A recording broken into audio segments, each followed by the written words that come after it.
Expert Insights with Leadium. A hard-boiled egg and some 1-minute blanched asparagus on the side can be a very simple, very well-formulated breakfast. You've got the protein there with minerals and you've got the colourful plant food. You could turn that into an omelette or a frittata muffin, and you could have a variety of herbs, parsley, basil, cherry tomatoes, a little bit of halloumi or cheese, or even some good quality trout. Salmon for some extra protein and omega-3 in a frittata. Welcome to our podcast on eating for resilience. I'm Sharon Longridge, and those great breakfast ideas were shared by Tabitha McIntosh, our guest for this conversation on boosting wellness one mouthful at a time. Tabitha is an experienced and respected naturopath, clinical nutritionist and educator. I attended one of her workshops called The Yoga of Eating several years ago, and I was struck not only by Tabitha's in-depth knowledge about the science of nutrition, but also how wise and practical she is when it comes to eating for wellness. Tabitha has a passion for integrative health.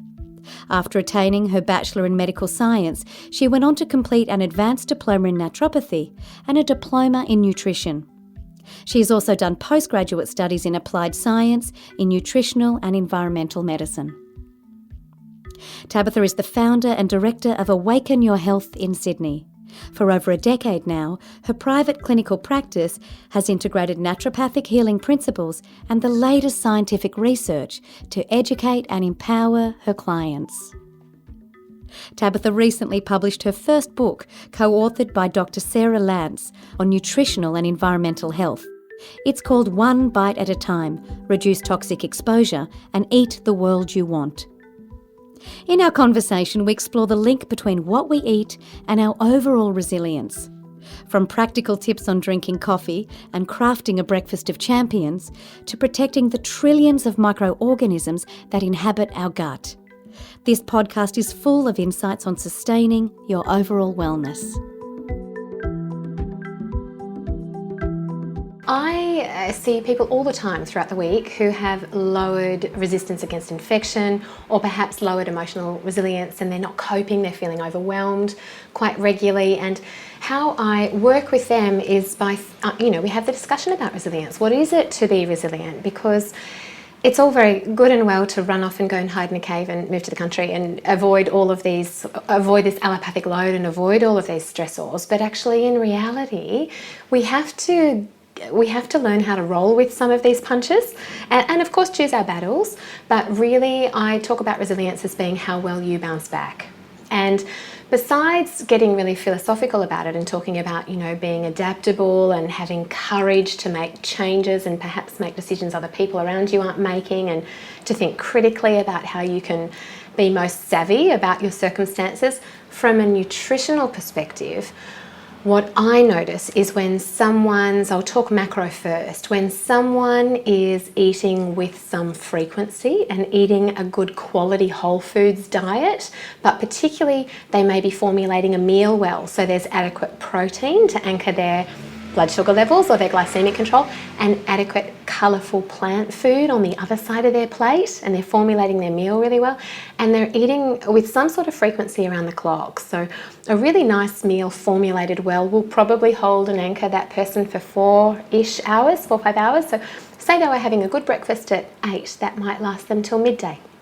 A good lunch at midday might last them till a mid-afternoon snack. And if they were prepared and they bought their own mid-afternoon snack to consume and they could have that probably gets rid of a whole lot of the afternoon slump and a whole lot of the afternoon cookie jar reaching and chocolate reaching, etc. And then a really well-formed, often they can make better decisions coming into dinner time, not reaching for the beer or wine or whatever it might be, and going home to prepare a meal. So that sort of steady glycemic control, I see on a macro level, have a fantastic impact on bolstering someone's resilience throughout the day.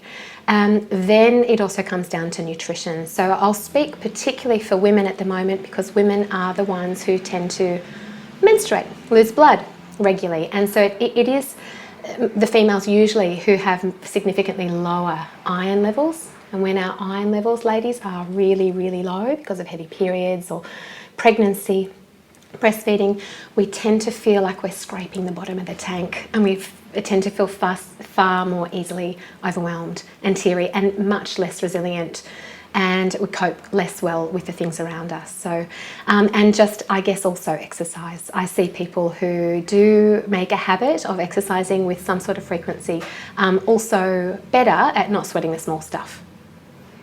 You have a very practical philosophy around food. Fads come and go. But can you talk us through, please, your 80-20 principle? The 80-20 thing for me, I often quote when I'm doing a talk, 80% of the time, if we can be eating for our health and for our resilience and to maximise helping ourselves reach our own potential, we have to allow some flexibility, and we have to, I love nothing more than meeting my girlfriends for a couple of glasses of wine and maybe something that I wouldn't normally eat, like some pizza with them and having a good dance. So I think it's really important to know that 80% for the body, 20% for the soul is often a recipe for very, very good health. So when we think about that 80% of the food that we want to eat to nourish the body, food as fuel, what are the foods that if we eat more of, we're really going to support this resilient framework? Again, I'll start from the macro and I'll talk about the minerals. So a whole foods diet that has been minimally processed, so when we're eating things like, some good quality protein foods, they might be some eggs, they might be some legumes, some beans and chickpeas and things like that. Perhaps we're talking about sustainable fish, shellfish even, chicken, good quality lean meats. Dairy, I forgot to mention, good quality fermented dairy. We are going to be getting not just protein but also some generous mineral. Okay, and the minerals are necessary as cofactors for most of our enzymes, for us to be able to make our hormones, to help nourish and calm our nervous system. So the protein foods are really, really wonderful, but also we're looking for minimally processed plant foods. And I, in my observance over a 12-year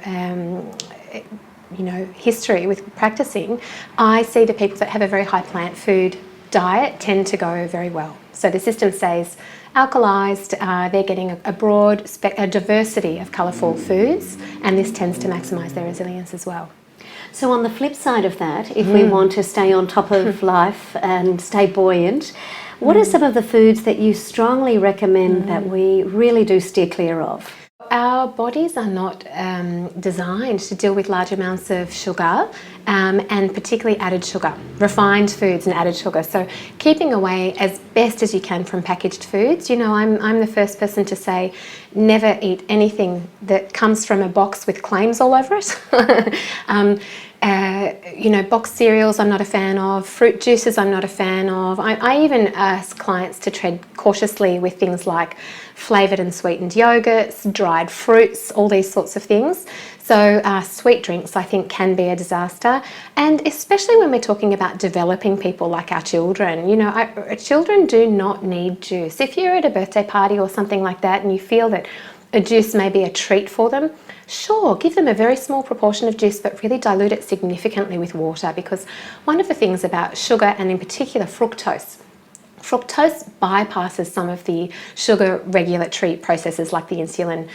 It sort of skips a whole lot of recognition by the body, and it ends up contributing to things like fatty liver and high triglyceride levels in the blood. And the amount of sugar that we consume these days compared to a couple of decades ago is significantly, proportionally more, and it is. There's no doubt in my mind that it is contributing to all of the chronic lifestyle disease. So keep your sugars down, fruit juice, packaged processed foods, and also those inflammatory fats. So I'm not a big fan of the seed oils, like the cottonseed oils and the canola oils. We really should be getting back down to our basics and back to, just some good quality olive oil. Even some good quality butter, organic if you can, but very, very stable for cooking. Perhaps some coconut oil, unrefined coconut oil, just really getting back to basics. You touched on the vexed area of sugar, and I think many of us, we have a sweet tooth, and particularly you mentioned that afternoon slump. Is sugar really the enemy? There's a very strong quit sugar movement that's taken a hold, and I'm really keen to hear your view. What's your lens on the problems of sugar? Well, we see in public health, we see significantly more dental decay in our paediatric community, in our kids and adults as well. We're seeing childhood obesity, we're seeing lots of metabolic disease, which is when there's a complex of disorders, so high blood pressure, high triglycerides and high blood lipids, cholesterol. plus this visceral obesity, so that real apple shape where you've got the lean limbs and the girth is the thing that tends to grow. And the problem with that is some of the fat that is deposited is actually on the organs and really impacts our metabolic health. So sugar is not the demon per se. Added sugar is a very, very big deal. I do not ask of my clients that they give up fruit. Absolutely get rid of fruit juices, and we don't need dried fruit, really. Some people can sit down and eat 6 or 7 dried apricots or dates at once. We would never sit down and eat 6 or 7 fresh, real apricots at once. So added sugars in things like sweetened yogurts and breakfast cereals, and then also our juice and our dried fruit, absolutely keep out. But when it comes to just good old fruit, there's nothing wrong with having a couple of pieces, 1 to 2 serves of fruit a day. I back the NHMRC's recommendation on having 1 to 2 serves of fruit a day, providing we're eating at least double of that of our vegetables. Really, to be like a seesaw. 2 serves of fruit, 5 to 7 serves of vegetables a day is how we can work towards getting it right. Can we look at the impact of stress on our digestive system?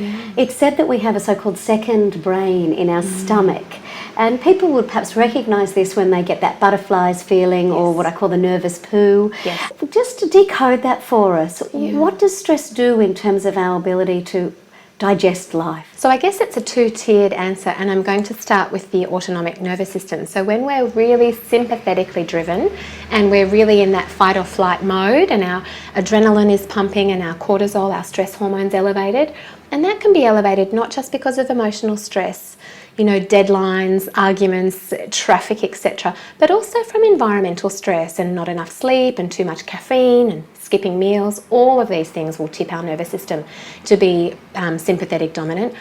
When we're in that state, we're designed to be in that state for short periods of time because it can get us out of danger, because it shunts our circulation towards our brain, so we're thinking really acutely, and also towards our major muscle groups so we can escape whatever is putting us in danger. But in doing so, it takes our circulation away from our digestive tract, and incidentally away from our reproductive organs and away from our immune system. So it's when we've all experienced this, when we're most stressed, we are least resistant to infection. Pushing too hard at work, we often end up with the flu, etc.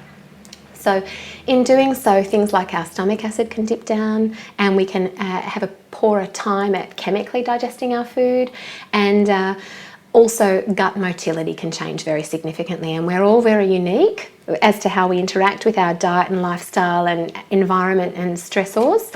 Some people, when they're very stressed, will lose their appetite, and there may be some constipation. Other people's appetite, in response to stress, will increase, and there'll be this stress-induced eating, and the bowel function can muck up with lots of looseness and urgency and things like that. But I guess the second tier as to how stress and also our environment can impact our digestion and our gut health is due to its impacts on our microbiome.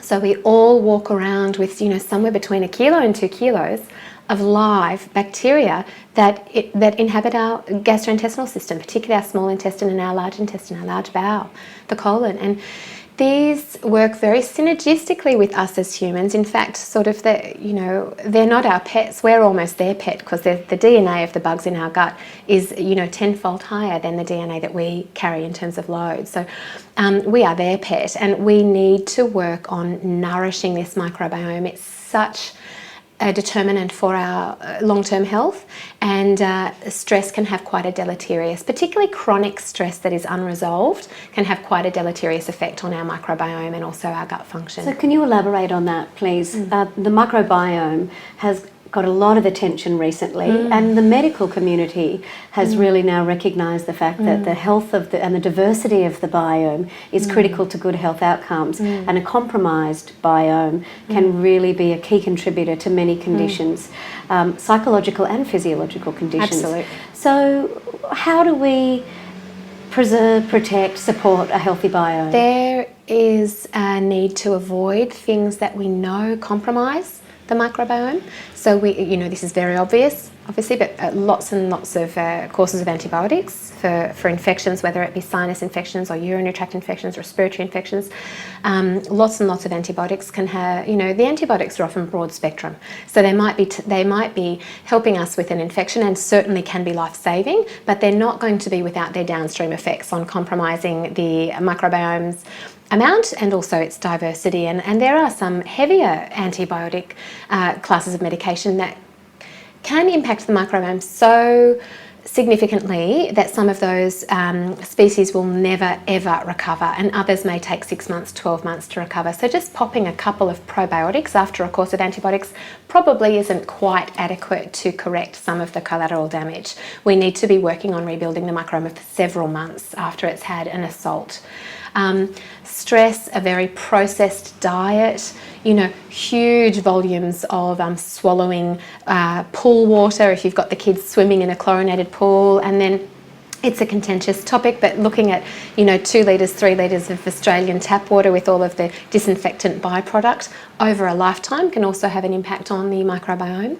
So we want to keep, look, again, it's a really big topic, but a huge amount of caesarean delivery births can also have an impact on, it can be a tipping point for that infant's microbiome moving forward, and that baby achieving lots of breast milk can also help to nourish and establish that microbiome for that infant. So we avoid the things that compromise the microbiome, and we work on nourishing that microbiome. So when I look at all of the different diets around the world and the diets that have been studied in particular, the ones that seem to come out on top are the ones, whether that be the Mediterranean diet, for example, they're the ones that have a very high plant food intake. And when we are having a diversity of our plant foods, I talk with my child and adult and especially husband clients about eating the rainbow every day. If you can make sure that yourself and the family are eating something from the plant world, red, green, purple, pink, white, orange, tan, every day, and you're getting this diversity or this rainbow of different colourful plant foods, that diversity of phytochemicals or plant-based ingredients and antioxidants are going to work very well on nourishing the microbiome.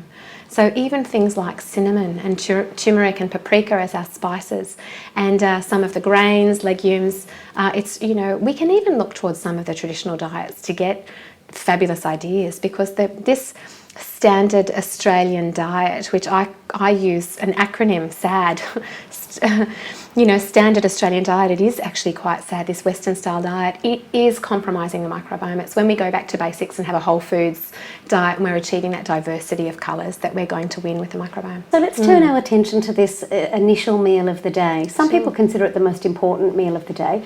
What's your advice on some breakfast of champions that really set us up for a strong day? Yeah, well, I just want to acknowledge that some people don't have an enormous appetite when they wake, and that's okay. But I appreciate this concept of fasting overnight, so I try to make a habit with myself and most of my clients that nothing really goes in the mouth after about 7 or 8 p.m, maybe a herbal tea or two, and then snacking late at night before bed. And I'm comfortable with people waiting till 7 or 8 for their breakfast and perhaps hydrating themselves well with some water or a warm lemon water or some apple cider vinegar in water before that first meal.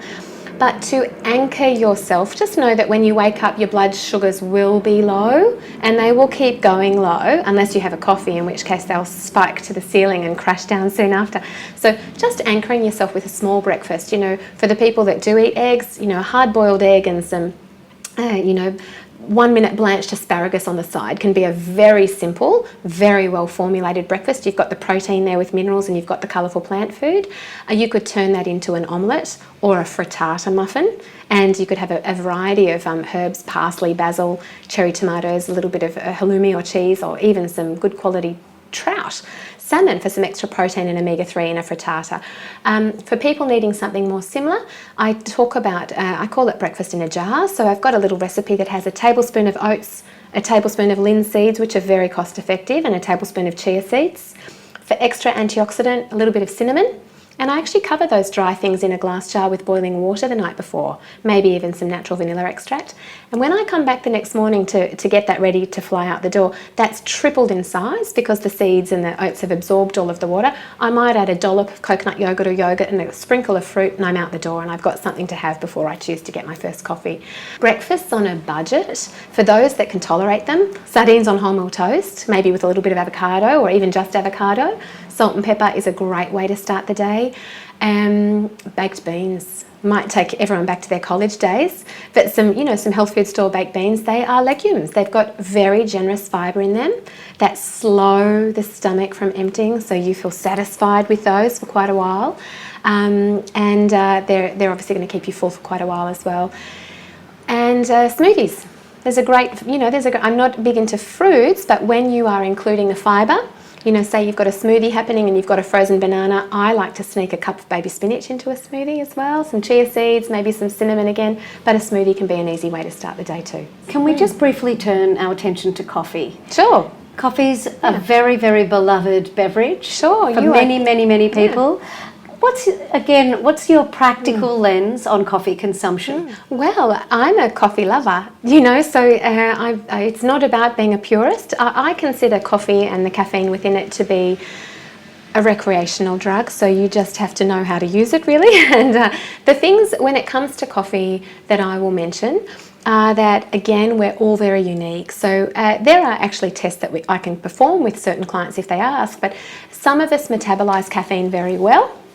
And we've all met someone on the flip side that actually gets anxious and shaky even to a cup of green tea or a sip of green tea. So again, we all break caffeine down differently. Coffee has a number of antioxidants in it. It also contains caffeine, and it is a performance enhancer, and there are some other stimulatory properties and ingredients that caffeine has. So where I think it comes down to quality of the coffee that you're buying, and it also comes down to volume. So I do have a problem with people waking and having a coffee on an empty stomach, because a coffee on an empty stomach when we've just woken, really we need to break the fast with a meal, breakfast. Coffee on an empty stomach can give our blood sugar levels an enormous spike, and what comes up must come down. So we get this crash. And I see people have significant slumps during the mid-morning or the early afternoon when they've started their day with a strong coffee with sugar because of this impact on their glycemic control for the rest of the day. And sometimes they've had such a big crash that nothing will get them back up except another coffee. And the other thing I wanted to say about caffeine in the system is that it has a half-life of 6 to 8 hours. So perhaps one coffee a day after our breakfast in the morning can be well tolerated and can support us with our focus and stamina throughout the day at work. But to back that up with another coffee after lunch, come 2 o'clock or something like that, there's no doubt about it, you will be absolutely trying to metabolise that caffeine out of your system at 10 o'clock at night when you're trying to wind down and get into bed. And I see all too many times in the clinic here this roller coaster of people having a double coffee or a couple of coffees throughout the day and then needing to wind themselves down with an alcoholic beverage or a glass of wine in the evening. And that sort of rhythm or roller coaster every day can take us off balance when it comes to our sleep quality and our resilience and our appetite, and even we can feel more irritable.